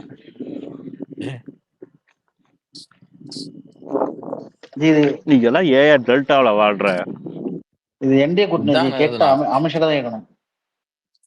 அவ்வளவுதான். நம்மளுக்கு வருகை நீங்க கவலைப்படாதீங்க, வெயிட் பண்ணுங்க. அது வந்து அதிமுக சிம்பத்தைசர்ஸ் அப்படிதான் பேசுவாங்க. அவங்களுக்கு ஏதோ அமித்ஷா பத்தியா சொல்லிட்டாருல, நீ எது இதுன்னா நீ விரும்பின கூட்டணியா, நீயே இந்த கூட்டணி விரும்பாம 10 நாளுக்கு முன்னாடி வரைக்கும் கடிச்சுக்கிட்டு இருந்த, வக்ஃபு போலுக்கு எதிரா பில்லுல இதெல்லாம் பண்ண. அதனால அவனுக்கு வந்து சரி இம்ப்ரெஷன் விட்டுறக்கூடாது. அவரே பிஎம் சாரி சிஎம்ன்ட்டு அனௌன்ஸ் பண்ணிட்டாரு எடப்பாடிய, நம்ம இதுக்கு அந்த இதை விடணும் வைப அப்படின்னு சொல்லி அவங்க வந்து பேசினுக்கிறாங்க. அப்படிதான் நம்ம ஆளுகளை போட்டு குழப்பிக்கிறது, உழப்ப வேண்டியது உட்காந்து காமா இருங்க, எல்லாம் நடக்கும். இது வரைக்கும் எவ்வளவோ ஊழல் நடந்திருக்கு. அதெல்லாம் எதிர்த்து போராட்டம் பண்ணாம நீட்ல செத்து போனவங்களுக்கு மட்டும் அஞ்சலி செலுத்துறாங்களே, இது என்ன அரசியல் இது? அப்ப நீட் ஊழலை தள்ளத்தி அதிமுக போராடினா சிரிச்சிருவாங்க ஏங்க கட்சி தலைவியா வச்சுனுக்கிறது A1 கன்விக்ட். அவனுங்க போய் ஊழல் எழுதி பேசினாங்க, அவன் ஜனங்க கேட்க மாட்டானுங்களா? ஓ முதுகுலயே அவ்வளவு அழுக்க வச்சு அர்த்தவ முதுகு ஏன்டா போய் நக்க போறேன்ட்டு கூட்டணியில சேர்க்கும் போது வலிக்கலையா உங்களுக்கு? இல்ல எது நடந்தாலுமே பிஜேபிக்கு பாசிட்டிவ் வராங்க. அப்போ நீங்க ரொம்ப ஓவர் திங்கே பண்ணாதீங்க, சரியா? இப்போ ஒருவேளை நின்று பிஜேபி ரொம்ப கம்மியா வாங்கிச்சுன்னா அப்போ அண்ணாமலை சொன்ன ஸ்ட்ராட்டஜி தான் கரெக்டுன்னு அர்த்தம். அவர் சொன்ன மாதிரி சீமான் ஓட்டெல்லாம் அதிகமாகி விஜய்க்கெல்லாம் அதிகமாயிடுச்சு, பிஜேபிக்கு ஒன்றும் வரல, அதிமுக வரலன்னா அப்போ அண்ணாமலை சொன்னதுன்னு அர்த்தம் கரெக்டு. அதை எடுத்து பண்ணலாம் அடுத்த வருஷம். அப்படின்னா ஒரிஜினல் சங்கிகளே சிம்பிள் விஷயம், ஓட்டு போடாதீங்க. சிம்பிள் விஷயம். நம்ம ஆட்சிக்கு வந்தோம்னா கூட்டணி ஆட்சி வந்துச்சுன்னா 2 வருஷம் இருப்போம். இல்லைன்னா ஏடிஎம்கே அழியும், நம்ம எப்பயுமே அழிய மாட்டோம். பிஜேபி வந்து 100% இருக்கும். கூட்டணி ஆட்சி வர கனவு காணுவீங்களா? எரிச்சலா பண்ணாதீங்க. ஒரு தடவை சொல்லிட்டீங்கன்னா ஓகே, பட் அதுக்கு நான் வந்து வாய்ப்பு இல்லைன்னு தானே சொல்றேன். அதுவும் இல்லை இதுவும் இல்லை, பட் அது போக போக தானே தெரியும். இன்னைக்கே உட்காந்து சொன்னேன் எப்படி நீ பேசும்போது தான் குத்த பாப்பாரு, அது எல்லாருக்குமே தெரியும். நான் எதுவும் இல்லைன்னு சொல்லியே இல்லையா? அப்பா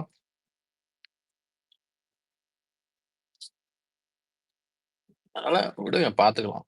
அவர் அமித்ஷா ஏதோ ஒரு இதுல முடிவு எடுத்துக்கிறாரு, பாப்போம். அப்படி தோத்து போனாங்கன்னா அமித்ஷாவுடைய பெங்கால் ஃபெயிலியர் மாதிரி இதுவும் ஃபெயிலியர்னு அர்த்தம். அவ்வளவுதான். பெங்கால் ஃபெயிலியர் அப்படிலாம் சொல்லாதீங்க ஜெண்டா. எல்லாமே ஃபெயிலியர் மாதிரி நான் சொன்னேங்க. பெங்கால்ல அவரோட எலெக்ஷன் வந்து ஃபெயிலியர் தானங்க ஆச்சு. 100 above அவங்க டார்கெட் வச்சாங்க, ஆனா 74 தானே அவங்களால ஜெயிக்க முடிஞ்சது. பிஜேபி எங்க இருந்துச்சு? பிஜேபி பெங்கால்ல எங்க இருந்தது முன்னாடிலாம்? அவங்க வச்ச டார்கெட் வந்து 100 above. அதான் சொல்றேன், டார்கெட் எல்லாம் வைப்பாங்க ஜி. இங்க பாருங்க, டிபேட்ட இருங்க ஒரு நிமிஷம் வீட்டு வருங்க. டிபேட்டை வந்து ரிலவெண்டா கொண்டு போய் பழகடா ஜெண்டா. நீ வந்து பெங்கால் இது கொண்டு போயிட்டுனா அதை இதை விட்டுருவாங்க தமிழ்நாட்டு எல்லாரும். 1 மணி நேரம் பெங்கால பேசிட்டு போய் நம்ம ஆளுங்க சரியா? இல்ல அவங்க எனக்கு வந்து இந்த சொன்னதுக்கு கூட்டணி நான் வந்து சொன்னேன். இந்த கூட்டணி எப்ப சக்சஸ் ஆகும்னா, கரெக்ட்டா ஜெல் ஆகி எல்லாமே கூட்டணி பிரச்சாரம் அதிகமாகி அப்படி பண்ணாதான் போவோம். அண்ணாமலை நயினார் மாதிரி ஆளுங்க பிரச்சாரம் பண்ணாம அவனுக்கு ஓரம் கட்டினானுங்கன்னா அவனுக்கு நம்ம ஆளு ஓட்டு போட மாட்டானுங்க, வேலையும் செய்ய மாட்டானுங்க. எதிர்த்தே வேலை செய்வானுங்க. ஆக்சுவலா வேலை செய்யாம போறது கூட ரெண்டாவது. பிஜேபி வர இப்ப எதிர்த்து வேலை செய்வான். அவன் குடும்பத்தோட்ட கண்டிப்பா திமுக ஸ்பிளிட் பண்ணி விட்டுருவானுங்க. சரி, அதெல்லாம் அவனுக்கும் தெரியும். அது சீட்டு பேரம், அது கடைசி வரைக்கும் இழுத்துட்டா அவன் ஏமாத்திருவான் எடப்பாடி. ஜூன் ஜூலைக்குள்ள முடிச்சிருவாங்கன்னு எனக்கு நம்பிக்கை இருக்கு. மீறி போனா ஆகஸ்ட் செப்டம்பர் சீமான் வர்றாப்பு இருந்ததுன்னா. சரியா? அது ஆயிடுச்சுனாலே உனக்கு தெரிஞ்சிடும். பிஜேபி 50-60 தொகுதிக்கு மேல நிக்குதுனாலே பிஜேபிக்காரன வெறித்தனமா வேலை செய்வான். இது வரைக்கும் நம்ம நின்னதே கிடையாது அப்படி. நம்ம ஏதோ செலக்ட் பண்ணி அடிப்பானுங்க நம்ம ஆளுகளே. வெயிட் பண்ணி பாரு. ஆனா குடுக்குற சீட்டு முக்கியம் இருக்குல்ல, எந்த சீட்டு குடுக்குறாங்கன்னு தெரியும்ல. அதெல்லாம் வருங்க. கேட்டு அது அப்ப வாங்கிடுவாங்க. இருக்கும். நம்ம அப்புறம் எந்த தானுங்க அசம்பிளில தெரியும். இப்ப செகண்ட் தெரியாதுங்க. இப்ப தெரியுமா? யாருக்குமே தெரியாது. ப்ரோ அதெல்லாம் வந்து நெக்ஸ்ட் உத்தாச்சு ப்ரோ வரும் ப்ரோ. வெயிட் பண்ணுங்க. ஏங்க அதெல்லாம் நம்ம கவலை இல்ல. வரும். பாத்துப்பாங்க. அதெல்லாம் நாம எங்க கவலை பண்ணணும்? ஜி அதெல்லாம் நான் அவங்க கேக்குறேன் நீங்க கொடுத்துருவாங்க. யாரும் கவலையே படாதீங்க. அசம்பிளி மேலத்துல பாத்துக்கலாம், செக்மெண்ட்ல மேலத்துல பாத்துக்கலாம். லோக்சபா எலெக்ஷன்ல எந்தெந்த அசம்பிளி செக்மெண்ட்லாம் நம்ம செகண்ட் பிளேஸ் இருந்தோமோ அதுல 60% நம்ம வாங்க பாத்துருவோம். அது அதான் நியாயம். அதான் மேட்ரு. அதான் அது மேட்ரு. நியாயம். அது நம்ம வாங்கிடுவோம். அது நம்ம முக்கியமா சென்னை திருமாவளம்லாம் நம்ம தான் நிப்போம். நானே எனக்கு தெரிஞ்சு பாப்போம் அது அப்கமிங் டேஸ்ல எப்படி. சென்னை, மதுரை, கோயம்புத்தூர்லாம் நல்லா தான் வரும். சென்னையில நல்லாவே வருங்க. அதான் கோயம்புத்தூர்லாம் எனக்கு தெரிஞ்சு 3 தொகுதி 10 தொகுதி இருக்கு.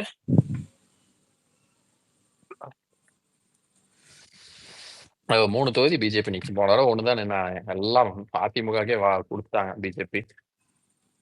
சரியா இது பண்ணல. இந்த தடவை 3 கன்ஃபார்ம் நிக்கும் கோயம்புத்தூர்ல. அப்பதான் உங்களுக்கு கெயின். எனக்கு என்ன வருது கூடிச்சு தலைவர் இந்த வாட்டி திருப்பி நிக்க வைப்பாங்கன்னு தோணுது. உங்க அபிப்பிராயம் எப்படி இருக்கு? நிக்க மாட்டாரு. இல்ல மேலிடத்துல வற்புறுத்தினா கூட நிக்க மாட்டாருன்றீங்களா? அவர் தலைவர் பதவி வேணான்ட்டு போனாரு. அவர் மேல நிற்குவார். எப்படி நிற்பாரு சொல்ல முடியாது. பட் ஆனா அது ஒரு பெரிய இஷ்யூ கிடையாது. நீங்க இல்லாத இஷ்யூ தான் தூக்குறீங்க. பொதுச்செயலாளர் சொல்லல தரலாம். கையை தூக்கிக்கிட்டு இல்லங்க நின்னாதாங்க நல்லா இருக்கும். நிக்கலன்னா வந்து அது வந்து பாருங்க அவர் ஓவர் கிரேட்டாங்க சொல்லிட்டு திரும்ப அதே பேச்சே வரும். அவர் நிக்கணும், ஜெயிக்கிற தொகுதியா நிக்கணும். ஏன்னா மெயினா ஒரு டெபுட்டி சிஎம் மாதிரி ஒரு பதவி வருதுனாலே இபிஎஸ்க்கு எதிரா திமுக யாரா போடுதுன்னு பார்த்தாலே உங்களுக்கு தெரிஞ்சிடும். அவர் திமுக உள்ள டீலிங்ல என்ன இருக்காரா இல்லையான்னு. போன தடவை தெளிவா இவருக்கு வீக் கேண்டிடேட் ஒரு ஒன்றிய செயலாளர் திமுக இருந்து போட்டுட்டு தங்கத்தமிழ் செல்வனை ஓபிஎஸ்க்கு எதிராக நிறுத்த வச்சாரு. அதுக்கு கைமாறா உதயநிதிக்கு எதிராக குஷ்பு நிக்க வேண்டியது. அதுக்கு பதிலா பிஎம்கேல கிடையாது நினைக்கிறேன் ஜி. இபிஎஸ்க்கு அகைன்ஸ்டா நின்றாரு பாத்தீங்களா? அவர் சேலமே கிடையாதுன்னு நினைக்கிறேன். வேற எங்க இருந்து வெளில இருந்து வந்து நிக்க வச்சிருக்காங்க. இதெல்லாம் ஒரு லேர்னிங். அப்போ இன்னொன்னு ஒரு 60 சீட்டுக்கு மேல அந்த ரேஞ்சில கிடைக்கிற மாதிரி இருந்தாதான் அண்ணாமலை நிக்கணும். இவங்க 30 சீட் அந்த மாதிரி வாங்கிட்டு, அதாவது ஜெயிச்சா ஹோம் இல்லைன்னா டெபுட்டி சிஎம் அந்த மாதிரி கிடைக்கிற மாதிரி ஒரு அண்ணாமலை நிக்கணும். ஜெயிச்சா அண்ணாமலை டெபுட்டி சிஎம் கிடையாது. டெபுட்டி சிஎம் பேச்சே இருக்காது கண்டிப்பா. அதெல்லாம் சும்மா நம்ம நினைக்கிறோம். அந்த பேச்சே இருக்காது. அதெல்லாம் பேச்சே இருக்காது. இல்ல இருங்க பொறுமை. அப்படி வந்துச்சுனாலுமே ஒரே கம்யூனிட்டில இருந்து சிஎம் டெப்டி சிஎம் போட மாட்டாங்க எந்த ஸ்டேட்லயும். அது வந்து பேட் இது ஆப்டிக்ஸ். டெபுட்டி சிஎம் அந்த அளவுக்கு போச்சுன்னா 9R ஆகிறதுக்கு வாய்ப்பு இருக்கு. ஏங்க அப்பனா எடப்பாடி மாத்திக்கலாமா? நம்ம என்ன வேணா ஆசைப்படலாம்.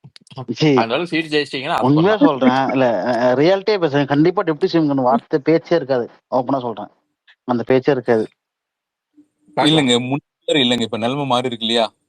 இல்லப்பா எப்பா நீங்க பத்தி இப்பதான் பேசிட்டு இருக்கோம். அதான் பத்தி பேசிட்டு இருக்கோம். கொஞ்சம் இருங்க. சீட்டை நீங்க முதல்ல வாங்கணும், அதுல ஜெயிக்கணும். அதுக்கப்புறம் தான் இந்த பேச்செல்லாம்.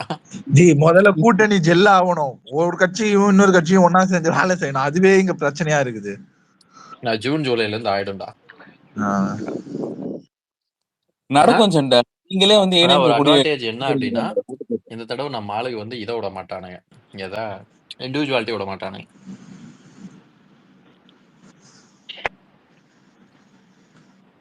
ஆனா நீங்க சொன்ன பாயிண்ட் கரெக்ட் தான். என்னன்னா ஒரே கமிட்டில இருந்து இதெல்லாம் போட மாட்டாங்க. நாம என்ன இது பண்ணலாம், நம்ம நம்பி வந்தவங்களை காப்பாத்துறதுக்காக ஓபிஎஸ்க்கு கூப்பிட்டு சிஎம் கொடுத்துடலாம், இல்லைன்னா டெபுட்டி சிஎம் கொடுத்துடலாம். வாயெல்லாம் விடாத.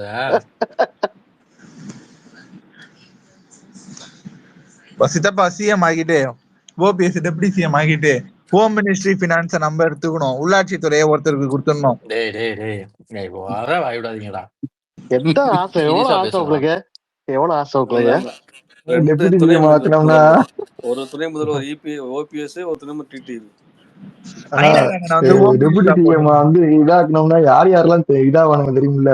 ஃபர்ஸ்ட் வந்து டயர்ஸ், ரெண்டாவது என்ன அப்படின்னா நம்மளோட கூட்டணி கட்சி நண்பர்களே சில பேர் டென்ஷன் ஆயிடுவாங்க, ஏயா நாங்கெல்லாம் இருக்கோம் எங்களை விட்டுட்டு அவங்கள விட்டுட்டு அப்படின்னு. இல்ல நயினார் அண்ணனை வந்து ஹோம் மினிஸ்ட்ரியா போட்டுட்டு பினான்ஸ் வந்து யாராவது ஒருத்தர்ட்ட கொடுத்துடணும். ஆனந்தன் ஐயாசாமி மாதிரி யாராவது ஒருத்தர் பினான்ஸோ இல்ல வந்து இந்த தொழில்துறை வந்து அவர்கிட்ட கொடுத்துடணும். பெரியவரே கவனித்தீரா டிவி பாடிய டிவியை கவனித்தீரா பெரியவரே? யோ கிரிஞ்சா பேசாதீங்க. நான் பேச கேக்குது இல்ல? ப்ளீஸ் கிரிஞ்சா கொண்டு போவாதீங்க, சீரியஸா பேசுறேன். பெரியவரே இவன் பாடிய டிவியை கவனித்தீரா பெரியவரே? ஜெண்டா பாடிய டிவியை என்ன சொன்னானா, நாயினார் அண்ணன் நாயினார்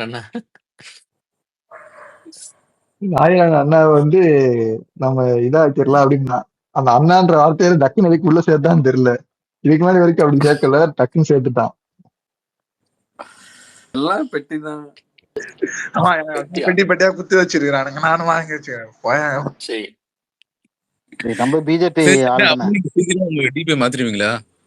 இல்ல ஒரு மாசம் கழிச்சு எனக்கு தெரிஞ்ச அண்ணாமலையே ரொம்ப ஆக்டிவ் ஆயிடுவார். அவர் அதான் சொன்னாரு, கிரவுண்ட்ல நான் இனி ரொம்ப ஆக்டிவா இருப்பேன் அப்படின்னு. என்னதான் இருந்தாலும் நம்ம அவர் வந்து பிரச்சாரம் பண்ணாதான் அந்த ஓட்டுன்றது விழுஞ்சி, அது வந்து இதுவே கிடையாது, நான் அது ஒத்துக்கவே மாட்டேன். அவர் வந்து பிரச்சாரம் பண்ணாதான் அந்த ஓட்டு விழும். அப்ப ஆளுமைக்கு ஓட்டு விழுவாதா? ஒரு மாசத்துக்கு பேச மாட்டாங்க.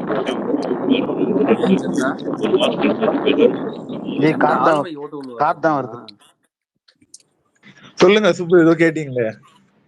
இல்ல அப்பன்னா அண்ணாமலை வந்தா ஓட்டு, அதாவது ஆளுமைக்கு ஓட்டு விழுவாது, ஒரு இதுவும் விழாது, மண்ணாங்கட்டியும் வராது ஆளுமைக்கெல்லாம். எங்க அண்ணாமலைக்கு வந்து ஒன்னே ஒண்ணு சொல்லிட்டாங்களா, மெயினா வந்து சாதாரண ஜனங்கள்லாம் விட்டுடுங்க, பழைய ஆர்எஸ்எஸ் காரங்களாம் இருக்காங்க இல்லையா, அவங்களோட சப்போர்ட் அண்ணாமலைக்கு இருக்குங்க. நான் பார்த்த நிறைய ஆர்எஸ்எஸ் காரங்க அண்ணாமலைக்கு வந்து ரொம்ப தீவிரமா சப்போர்ட் பண்றாங்க. அது ஒண்ணு.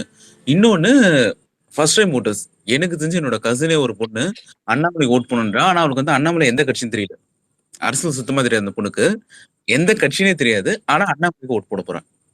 சோ அந்த மாதிரியான ஒரு அட்ராக்ஷன் அவர்கிட்ட இருக்கு. சோ பிரச்சாரத்துக்கு அவர் தான் வரணும். நயனார் பேசுறது எனக்கு நம்ம பொறுமையா இருக்கியா? நான் பேசுறேன் கேக்குது. நீ ஒயின் ஷாப்ல இருக்கியா? பர்ல நிக்கிறீங்க, காத்தோட்டமா இருக்கு. ஐயா உன்னை மாதிரி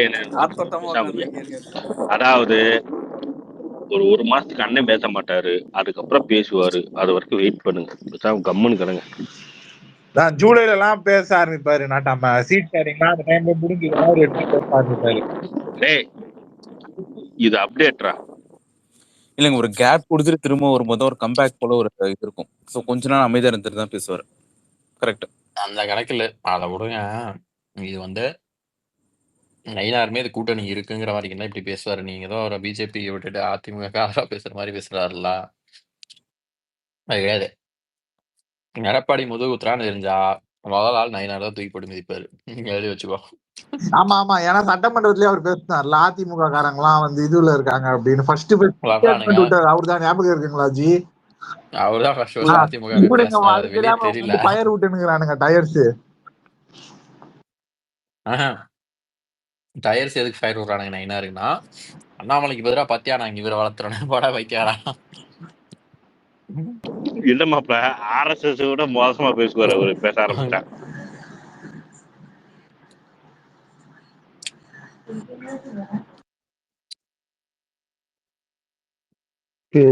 இது இந்த மாம்ச வீட்டுல அடிக்கிறாங்க போலயே. எது? நாட்டாமை மியூட் போட்டு இது பண்ணுங்க, வீட்டுல அடி வாங்குங்க. அடி விழுது அவருக்கு. என்னையா அடிக்கிறது? இவதான் சொல்றேன்.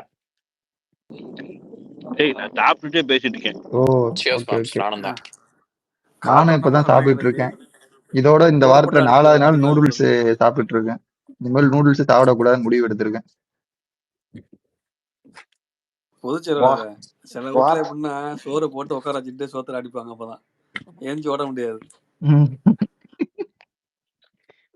நாட்டாமைக்கெல்லாம் ஊட்டி விடுவாங்க, நீங்க வேற எங்க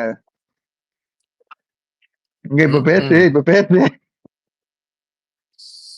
வாயில வந்து உருண்டை உருட்டி வாயில வச்சுட்டு நொங்குன்னு முதுகுல 2 குத்து, நெஞ்சில 2 குத்து, சாப்பாடு கீழே விழுந்துருவாங்க. திருப்பி எடுப்பாரு வாயில வச்சுட்டு மறுபடியும் 4 அடி. என்ன சாப்பாடே வேண்டாமா? அவரு ஊட்டுறாள் நினைப்பு இருக்காது, அவரு வேற நினைப்புல ஊட்டு வாயில வாங்கிட்டு இருப்பாரு.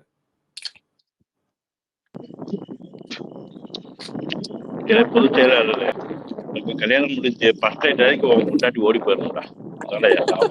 என் ஃப்ரெண்ட்ஸுக்குலாம் அந்த மாதிரி நடந்திருக்குல. அப்படியா? ஆமா, ஒருத்தவனுக்கு வந்து மெசேஜ் நைட் வந்த மெசேஜ் என்ன தெரியுமா? கவர்மெண்ட் எம்ப்ளாயி, அவன் பள்ளிக்கல்வித்துறையில. அவனுக்கு வந்த மெசேஜ் வந்து, அவன் என்னை தொட்டான்னா அவனுக்கு நான் சூத்துல விஷத்தை வச்சிருவேன் அப்படின்னு மெசேஜ். இது என்னன்னா நைட்டு தலைவன் பக்கத்துல தான் உட்காந்துருக்கான். அதுக்கு அடுத்து என்ன அப்படின்னா, அடுத்த நாள் காலையில ஒன்னும் பேசவே இல்லை. தலைவன் போயிட்டு அவங்க சித்திட்டு அழுதுட்டு இருக்கான். சித்தி என்னன்னு தெரியல சித்தி, ஒண்ணுமே இது பண்ண மாட்டாங்க, நீ ஏதோ நீ பறக்காதடா பக்கு அப்படின்னு சொல்லி திட்டிருக்காங்க. சரின்னு சொல்லிட்டு முடிச்சுட்டான். அதுக்கடுத்து 2 நாள் கழிச்சு கோயிலுக்கு போயிட்டு பேசலாம்னு சொல்லிட்டு போயிருக்கானுங்க. கோயிலுக்கு போனோன்னா அங்க எல்லா உண்மையும் சொல்லிட்டாங்க. இந்த மாதிரி நான் வேற ஒருத்தர இது பண்றேன், எங்க வீட்டுல வந்து கட்டாயப்படுத்தி நீங்க கவர்மெண்ட் எம்ப்ளாயின்றதுல பண்ணி வச்சிட்டாங்க அப்படின்ட்டு இருக்காங்க. தலைவன் வந்து டென்ஷனு. அப்பவே கேட்க வேண்டியது, அப்ப நீ தேவடியா முண்டதான் இவ்வளவு பேசுற. அது ஹைலைட், அதெல்லாம் அடுத்த சம்பவம் நடந்ததுதான் சரியான ஹைலைட். என்னன்னா இது நடந்திருக்கு. இன்னும் 2 ஃப்ரெண்ட்ஸுங்க இருந்தானுங்க, முத்துமணியும் பார்த்தசாரதின்னு. அவனுங்க கல்யாணத்துக்கு வரல. 2 நாள் கழிச்சு வெள்ளிக்கிழமை போயிட்டு தலைவனுக்கு இது பண்ணணும்னு சொல்லிட்டு வீட்டுக்கு கீழே நின்று மச்சான் வெளியில வா மச்சான் அப்படின்னு இருக்காங்க. அவன் என்ன பண்ணிருக்கான், கோயில முடிச்சுட்டு அப்பதான் வீட்டுக்கு வந்திருக்காங்க. வந்தோடனே இவன் கூப்பிட்டுருக்காங்க ஃப்ரெண்ட்ஸ் 2 பேரும் கூடன்னு கீழே போயிருக்கான். போயிட்டு சரி வாங்க அங்கிட்ட போய் பேசுவோம்டா, பேக்கரியில பேசணும் சொல்லி பேக்கரியில உட்காந்து அழுக ஆரம்பிச்சிட்டானோ. அவங்க வந்து எனக்கு கால் பண்ணி, என்னடா இவனை வாழ்த்திட்டு போனேன், நீங்க எல்லாரும் வந்து இவன் உட்காந்து அழுதுகிட்டு இருக்கான்டா அப்படின்னா. எங்களுக்கு மேட்ரு தெரியாது. 3வது நாள் இவங்க சொன்னதுக்கு அப்புறம் தெரியும். அப்புறம் வீட்டுல போயிட்டு என்னடா அப்படின்னு, சரி ஓகே பார்த்து பண்ணு, வக்கீல்கிட்ட பேசிட்டு பண்ணு அப்படின்னு சொல்லி முடிச்சாச்சு. அடுத்த நாள் என்ன பண்ணிருக்கானுங்க, சித்திட்ட மேட்ரு ஓபன் பண்ணி விட்டான். இந்த மாதிரி இது மாதிரி நடந்திருக்கு அப்படின்னோடனே, சரி அப்ப நீ ஒண்ணு பண்ணு, இந்த படத்துல செய்வாங்க தெரியுமா, களவாணி படத்துல நீ போற மாதிரி இப்போ பின்னாடி வந்து இது பண்றோன்ட்டு, அதே மாதிரி என்ன பண்ணிருக்காங்க, நீ என்ன பண்ணு மாமனார் வீட்டுக்கு போய் சும்மா பேச போற மாதிரி போயிட்டு அப்படியே வீட்டுல விட்டுட்டு நீ வெளியில வா அப்படின்னு இருக்காங்க. தலைவன் போயிட்டு விட்டுட்டு, ஒரு நிமிஷமா இந்த பாலிடெக்னிக்ல கூப்பிடுறாங்க நான் போயிட்டு வந்துடுறேன் அப்படின்ட்டு கிளம்பியிருக்கான். என் வெளியில போன அடுத்த செகண்ட் வீட்டுல இருக்கவங்க எல்லாரும் ஏறிட்டாங்க. அதாவது மாப்பிள்ளை வீட்டுல இருக்கவங்க எல்லாரும் அவங்க பொண்ணு வீட்டுக்கு ஏறிட்டாங்க. ஏறினோன்னா என்ன எல்லாரும் வந்திருக்கீங்க, என்ன விஷயம் அப்படின்னு மாமனார் ஆரம்பிச்சோன்னா, என்னையா பண்ணி வச்சிருக்கேன்னு சொல்லி போய் சண்டை ஓடிக்கிட்டு இருக்கு. இவன் வந்து ஒரு மணி நேரம் கழிச்சு நீ கால் பண்ணி நீ இப்ப வா அப்படின்ட்டு இருக்காங்க. இது தலைவன் வந்திருக்கான். வந்ததுக்கு அப்புறம் அவங்க அது வரைக்கும் சமாளிச்சுட்டு இருந்திருக்காங்க. இதுல என்ன இருக்கு அப்படின்னா, தலைவன் கல்யாணத்துக்கு ஃபிக்ஸ் ஆனதுக்கு அப்புறம் 10 டேஸ்க்கு அப்புறம் ஒரு போன் வாங்கி கொடுத்திருக்காரு. அந்த போன்ல தான் அவங்க கண்டினியூஷனே ஆரம்பிச்சிருக்காங்க. மாமனார் என்ன பண்ணிருக்காரு, இவங்க இந்த மேட்டர்லாம் தெரிஞ்சு போனை கட் பண்ணி விட்டாரு. இது நடந்தோடனே இவன் வாங்கி கொடுத்த போன் தான் கண்டினியூஷன் ஆயிருக்கு. தலைவன் கூட தனிச்சேட்டு, அவங்க கூட தனிச்சேட்டு, டியூஎல் ஆப்னு ஒண்ணு போட்டு ஏதோ பண்ணிருக்காங்க. இது ஓடிக்கிட்டு இருக்குல்ல, போன் இவன் தானே வாங்கி கொடுத்தான், உங்க பொண்ணு போனை வாங்கி பார்த்தா எல்லாம் தெரியும், போனை கொடுங்கன்னு சொல்லி போனை பிடிக்கிட்டான். இந்த பாஸ்வேர்டு சொல்லுங்கன்னு சொன்னோன்னா அதெல்லாம் சொல்ல மாட்டேன்னு சொன்னோன்னா, இது ஏன் போன் தானே, நான் பாஸ்வேர்டு நான் சொல்லி போறீங்க நான் எடுக்கட்டும் அப்படின்னு சரின்னு சொல்லிட்டு பாஸ்வேர்டு சொல்லிருச்சு. தலைவங்க உள்ள எடுத்து மெசேஜ் எடுத்து படிச்சிருக்காங்க மொத்த ஃபேமிலியும். முதல் ராத்திரிக்கு நைட் நடந்த மெசேஜ் இதெல்லாம் படிச்ச உடனே மச்சாங்காரர் இருப்பான்ல பொண்ணோட தம்பி, அவன் வந்து இவன்ட்டு சண்டைக்கு வந்துட்டு இருந்திருக்கானா முத நாள். அந்த அன்னைக்கு அந்த சம்பவம் நடந்துட்டு இருக்கப்ப அவன் வந்து இவன் ஒரே ஒரு கேள்விதான் கேட்டானா, நீ உன் பொண்டாடி பக்கத்துல இப்படி இருக்கிறப்ப உன் ஒய்ஃப் இன்னொருத்தனுக்கு இந்த மாதிரி மெசேஜ் அனுப்பிச்சா நீ என்ன பண்ணுவ அப்படின்னு சொல்லி கேட்டான் அவன் என் ஃப்ரெண்டு. அவ்வளவுதான் மச்சாங்காரன் வந்து தப்புன்னு அவங்க அக்கா சரியான ஒரு இருக்குனானா, அது போய் பறந்து போய் விழுந்துருச்சு. அதுக்கடுத்து எங்க வீட்டுல இருந்து எவனுமே எதுவுமே பேசவே இல்லை. அவன் சின்ன பையன்தான், ஸ்கூல் படிக்கிறவன் தான், அப்படி அடிச்சுட்டான். அதுக்கப்புறம் நாங்க எல்லாரும் வீட்டை விட்டு கிளம்பி வந்துட்டோம், உங்க பொண்ணை பார்த்து பேசிட்டு வைங்க அப்படின்னு. இது வந்துட்டு நாங்க போலீஸ்ல போய் கம்ப்ளைண்ட் கொடுத்தோம். கம்ப்ளைண்ட் கொடுத்தா எங்களுக்கு முன்னாடியே போய் இவங்க அடுத்து இன்னொரு போலீஸ் ஸ்டேஷன்ல காசை கொடுத்து எங்க மேல கம்ப்ளைண்ட் கொடுத்துட்டாங்க. அது பண்ணி முடிச்ச உடனே இதுல என்ன ஹைலைட் அப்படின்னா, தலைவன் வேற லெவல்ல அடுத்த யோசிச்சிருக்கான். இவன் வந்து எங்க கூட ஒரு வக்கீல் இருக்கான், அவனை கால் பண்ணி பேசி டீடைல்ஸ் எல்லாம் கேட்டோன்னே ஃபர்ஸ்ட் என்ன பண்ணு, வாட்ஸ்அப்ல இருக்க எல்லாத்தையும் ஸ்கிரீன்ஷாட் எடுத்துரு, கலர் ஸ்கிரீன்ஷாட் எடுத்துரு அப்படின்னு சொல்லி வாட்ஸ்அப்புக்கு எல்லாத்தையும் ஸ்கிரீன்ஷாட் எடுத்திருக்கானுங்க. அந்த வாட்ஸ்அப் போன்ல இருக்க எல்லா டீட்டெயிலும் எடுத்துட்டு வந்துட்டான். போனை எடுத்து கொண்டு வந்துட்டான். அவன் எடுத்து முடிச்சோடனே போலீஸ்ல கேஸ் ஆயிருச்சு. போலீஸ்ல போயிட்டு பஞ்சாயத்து பண்றப்ப மாப்பிள்ள வரதட்சணை கேட்கறாருன்னு ஆரம்பிச்சிட்டாங்க. இவங்க ஆரம்பிச்சோன்னா இவனை தூக்கி கார வச்சுட்டாங்க. இவன் கவர்மெண்ட் எம்ப்ளாயி, இவனை கார வச்சுட்டாங்க. அந்த லேடிஸ் எஸ்ஐ வந்திருக்கு.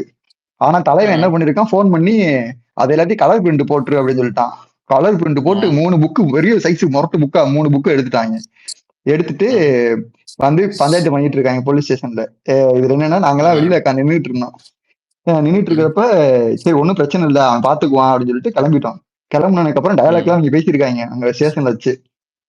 மேடம் இந்த பாருங்க மேடம், முதல் புக்கு, இந்த புக்ல அந்த அம்மா அந்த மாதிரிலாம் பேசியிருக்கு அப்படின்னு சொல்லிட்டு அவன் பக்கத்தெல்லாம் எடுத்து காமிச்சிருக்கான். இந்த பாருங்க இத்தனை பக்கத்துல பாருங்க மேடம். அது பெரிய சைஸ் புக்கா போட்டான். அந்த இந்த இது இருக்கும்ல கல்யாணத்துக்கு ஆல்பம் போடுவாங்க இல்ல, அந்த மாதிரி போட்டு கொடுத்துட்டான். போட்டு கொடுத்தோன்னே அந்த எஸ்ஐஎம் வந்து என்னம்மா இப்படி பண்ணி வச்சிருக்க, இதெல்லாம் ஒரு பொண்ணு பண்றதா அப்படின்னு சொல்லி அந்த பொண்ணை பிடிச்சி ஏறி இருக்காங்க. முதல் நாள் அந்த பொண்ணு அமைதியா போயிருச்சு. 2வது நாள் மறுபடியும் பஞ்சாயத்து வந்திருக்கு. வந்தோடனே அந்த பொண்ணு என்ன சொல்லிருக்கு தெரியுமா, ஊர்ல உலகத்துல இல்லாத பண்ணிருக்கோம், சேர்ந்து வாழ சொல்லுங்க மேடம் அப்படின்னு சொல்லி இருக்கு. இவன் வந்து எப்பா எனக்கு வேணாம் சகவாசம் எனக்கு முடிச்சு கொடுங்க எங்களுக்கு அப்படின்னு சொல்லி பேசி இது பண்ணிருக்காங்க. இதுல என்னன்னா அதுக்கப்புறம் தான் என்கொயரியே பண்றான் அவன். சரிடா அந்த பொண்ணை பத்தி விசாரிங்கடான்னு சொல்லிட்டு விசாரிச்சா எங்க கூட படிச்சவனோட காலேஜ்ல எல்லாம் படிச்சிருக்கு. அவன் விசாரிச்சு எல்லாத்தையும் சொல்லிட்டான், டே காலேஜ்ல அப்படிதான்டா இருக்கும், ஃபர்ஸ்ட் இயர்ல வந்து நார்மலா இருந்துச்சு, அடுத்த வருஷம் தலையில முடியெல்லாம் விரிச்சு போட்டு வேற மாதிரி தெரிஞ்சுக்கிட்டு இருந்துச்சு, செகண்ட் இயர்ல இவங்க இது பண்ணிட்டு இருந்தாங்க, தேர்ட் இயர்ல இவங்க இது பண்ணிட்டு இருந்தாங்க, நீ எப்படி மாட்டின அப்படின்னு சொல்லி அதுக்கப்புறம் என்கொயரி எல்லாம் பண்ணி ரிசல்ட் சொன்னாங்க. சரி மாட்டிட்டேன் என்ன பண்ண. இதுல என்ன ஹைலைட் அப்படின்னா, இந்த கதையை அவன் வந்து சொல்லுவான், எல்லாரும் ஒன்னா சேர்ந்துட்டு அப்படின்னா ஸ்பைக்கு மேட்டர் சொல்லும் ஸ்பைக் அப்படின்னு ஆரம்பிச்சுன்னா ஸ்பைக் இதை சொல்ல ஆரம்பிச்சிடும். இதுல என்ன அவன் சொல்ற சுவாரஸ்யமா இருக்கும்னா உளுந்து சிரிப்போம், ரொம்ப நாள் கழிச்சு சிரிப்பாங்களா. ஆனா இப்ப செகண்ட் மேரேஜ் பண்ணி வச்சுட்டானுங்க. பண்ணி வச்சு ஒரு குழந்தை வந்துச்சு. இது என்னன்னா அவனுக்கு என்கிட்ட ஃபர்ஸ்ட் வந்து பேசுறான், தலை நான் வந்து வீடு கட்டிட்டு அதுக்கடுத்து லோன்லாம் அடைச்சு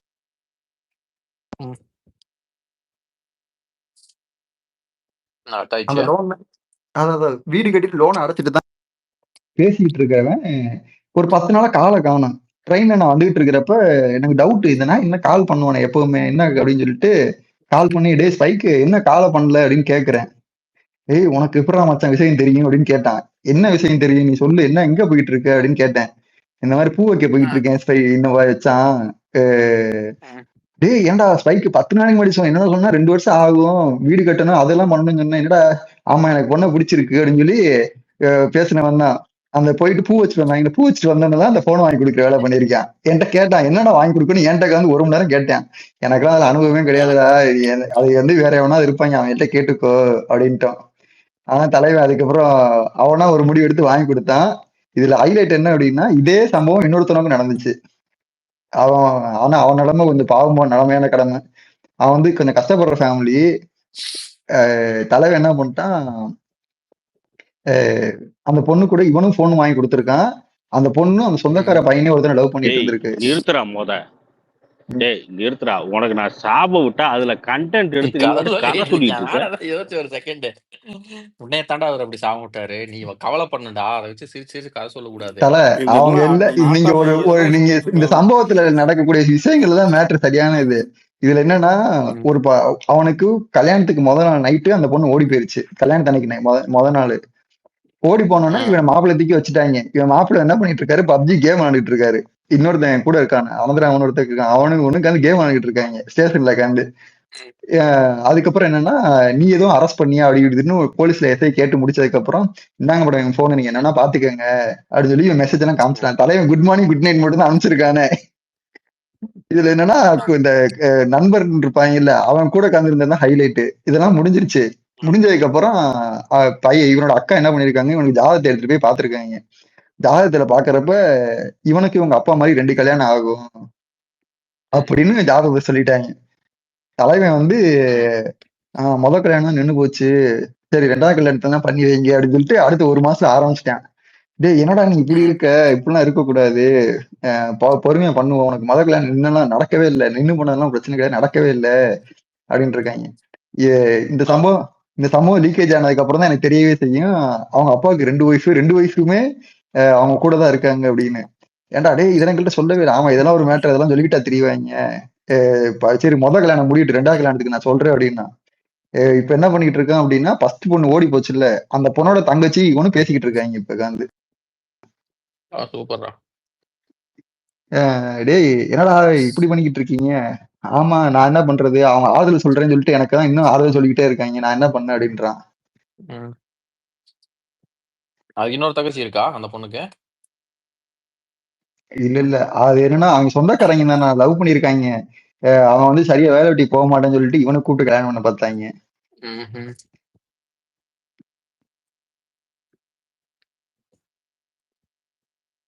அங்கேயும் நடந்திருக்கு பக்கத்து வீட்டுல.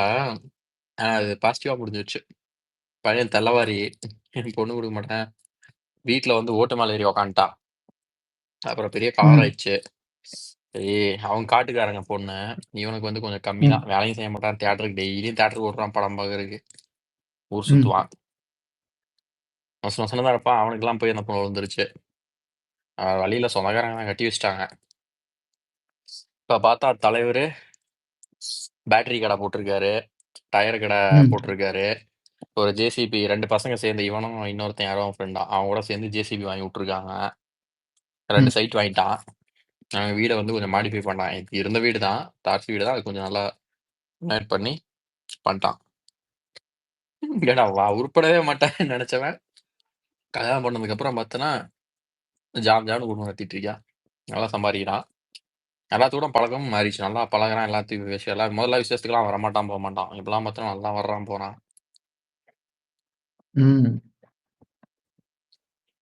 ஏமாப்ல ஒரு சாபம் விட்டதுக்கு அப்புறம் எவவே யார வந்து கரெக்ட் பண்ணி கல்யாணம் பண்ற வரைக்குமா கொண்டு போய் நிப்பாட்டுவீங்க? நான் ஒரு நாள் அந்த ஸ்பைக்கை நான் கூட்டு வரேன் ஸ்பேஸ்க்கு, இதையே கீழே உட்காந்து 100 பேர் உட்காந்து இல்லைங்க பெரியவரே, ஸ்பைக்கை கூட்டு வரேன். ஸ்பைக் கதை சொல்றப்ப நீங்க வந்து சிலருக்கு பேசுறப்ப வயிறு வலிக்கும் சொல்லுவாங்க தெரியுமா, அந்த மாதிரி வயிறு வலிக்கும். நான் 100% வயிறு வலிக்கும். வேணாம் கூப்பிட்டு வரானா பாவம், கூட்டல இல்லைண்ணா, அவன்கிட்ட ஸ்பைக் இங்க வா ஸ்பைக்கு உன்னோட சொல்லுங்கன்னா போதும், அவன் சந்தோஷமா சொல்லுவான். அவனுக்கு 23 வயசுல கல்யாணம் பண்ணி வச்சிட்டாங்களா அவனுக்கு? கவர்மெண்ட் எம்ப்ளாயி, அவங்க அப்பா கவர்மெண்ட் எம்ப்ளாயி, இவன் கவர்மெண்ட் எம்ப்ளாயி. அக்கா 23 வயசுலயாடா? ஆனா எங்க டீம்ல இப்ப ஒருத்தனுக்கு 23 வயசுல கல்யாணம் ஆச்சு, 2 பேரும் எய்தாப்ல உட்காந்துருப்பானுங்க, மேரேஜ் பண்ணிட்டானுங்க. அரேஞ்ச் மேரேஜ் 23க்குலாம் ரொம்ப வலி ஆக்சுவலா ஆம்பளைக்கு. ஆனா அதெல்லாம் இல்ல, நான் சென்னையில அதெல்லாம் அசால்ட்டுங்க. நீங்க எல்லாம் காசு நாளைக்கு அவன் லைஃப் என்ஜாய் பண்றான். நான் முந்தானத்து ஒருத்தர் பேசிக்கிட்டு இருந்தேன், அவர் வந்து கேவிஜி கம்யூனிட்டியில வந்து பொண்ணு கிடைக்கிறதே கஷ்டமா இருக்குடா, இங்க வந்து பிச்சைக்காரங்க எல்லாம் இருக்காங்க, அவங்க எல்லாம் மேரேஜ் பண்ணிடுறாங்க, நல்லா சம்பாரிச்சு சொத்து பத்து வீடெல்லாம் வச்சிருக்காங்க, ஏக்கர் கணக்குல இடம் வச்சிருக்காங்க, அவங்களுக்கு பொண்ணு கொடுக்க மாட்டாங்க, வேற கேஸ்ட்ல கூட போய் பண்ணிடலான்னு மத்தவங்க பாத்துட்டு இருக்கானுங்க, எங்க ரிலேட்டிவ்ல நிறைய பேர் இருக்காங்கன்னு சொல்லி சொன்னாங்க.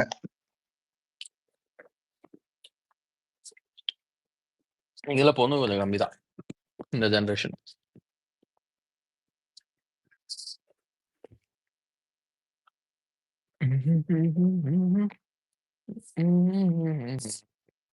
நல்லா சாப்பாடு.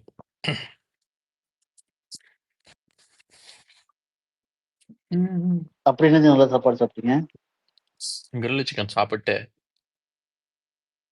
அப்போ இன்னும் லைட்டா பசிச்சது. மோர் குழம்பு, சாப்பாடும் வந்துச்சு. சாப்பிட்டேன்.